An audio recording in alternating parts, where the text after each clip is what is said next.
Құрметті МДС жобасының іріктеу конкурсына қатысушылар, назарларыңызға жобаға құжат жүктеу кезеңдері туралы бейненұсқаулықты ұсынамыз.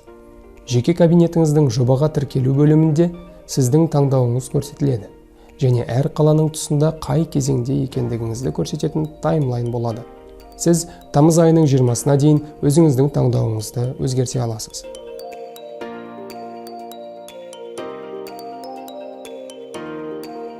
Одан кейінгі жұмыс бірінші және екінші кезең құжаттарын жүктеу. Құжаттарды қазірден бастап 20 тамызға дейін жүктей аласыздар. Жүктеу барысында қызыл жұлдызшаларға назар аударуыңызды сұраймыз. Бұл жұлдызшалар міндетті болған құжаттардың тұсында орналасады.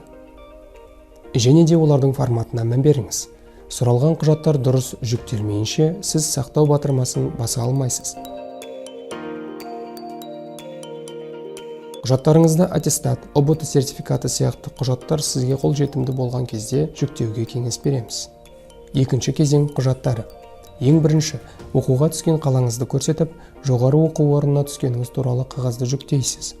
Мамандығыңызды көрсетіп, ЕГОФ арқылы тапсырған 4 мамандығыңыз жазылған түбіртекті жүктейсіз. Сұралған құжаттар дұрыс жүктелмейінше, сіз сақтау батырмасын баса алмайсыз.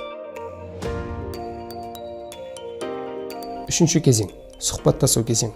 Бірінші және екінші кезеңнен өткен оқушылар мен студенттер үшін. Сұхбаттасу кезеңі оқуға түскен қалаңызда жоба әкімшілігімен өтеді. Өту уақыты 20-30 тамыз аралығы. Құжат жүктеу кезеңін сәтті аяқтаған барша үміткерлерге сәттілік тілейміз.